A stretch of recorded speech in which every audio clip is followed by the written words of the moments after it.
Okay, I turned 40 this year and I've never been in love. I've never been in a relationship. Thought I would have kids. I thought I would be married by now. And now the closer I get to it, and I'm scared. I don't know. The fact that you're 40 and single, still with no children. And now you find out that she's 8 weeks pregnant. And you so want to feel happy for her. But inside, you know that at 40, you're running out of time. And soon you won't have a choice at all. And I'm just wondering, am I the only person like completely struggling? Am I the only one? Because I've been single a very long time. Injecting myself twice a day in order to freeze my eggs as a 37-year-old woman who is single with no man in sight. I am 30 years old and I have been single for over 12 years, so never had a real adult relationship. Like, it's really hard when like I don't really have anyone to go to like on a Friday night. Somebody help me. I'm so tired of being an independent woman sometimes. Sometimes, like, there it is. I just want to be taken care of. You know, my whole life, I've just been so independent. I also feel like I'm getting older and it's like I have to put some effort into dating or I'm just going to be alone forever. But now I'm just honestly getting to the point where I'm just going to be the single aunt. I don't want to wake up at, 60 by myself. I'm 53. I would like to think that I'm still young, right? Being alone, having no one there to talk to as you age, no kids. As a 41-year-old woman, I am terrified. I'm lonely, but I don't think I'm that lonely. Dude, a 60-year-old man liked my profile, and it makes me, I think I'm gonna cry. I'm 41, I'm not. Holy snaky. Why is it so incredibly difficult for a woman over 50 to find a life partner or a companion? I mean, dating after you are 40 years old is ghetto. Like, it's so ghetto. Especially if you're like a woman who's independent and got her own. Even the dudes that are my age, like, they're playing games.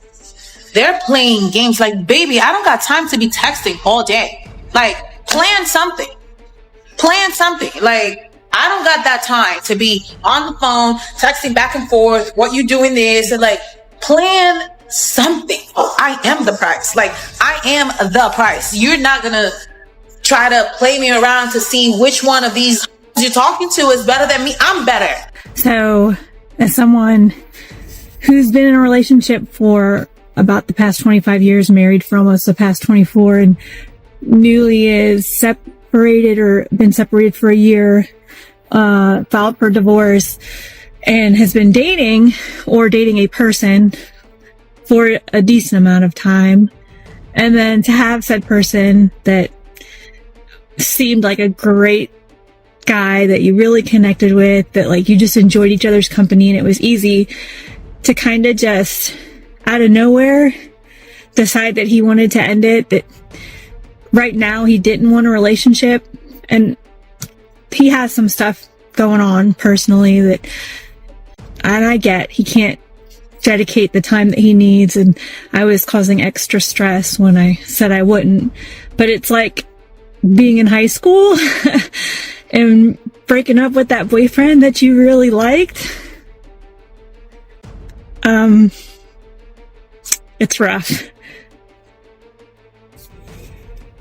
And I've heard people say like the first breakup after like marriage is the hardest one, or can be the hardest one. And maybe I have been seeing a younger guy, about 10 years younger than I am, and he does okay for himself. He has a cute little house out in the country, and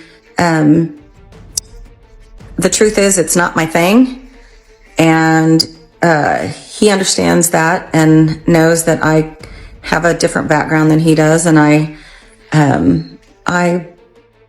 have a different net worth than he does, and I know I'm going to come off like and sound like,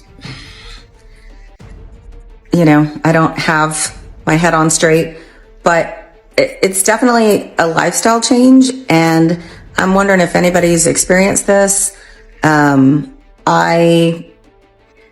I really care about him, and he really cares about me, and it's more so because I shouldn't have been in a relationship so close to ending my marriage. So it's more like a trauma bond, and we were kind of codependent on each other, but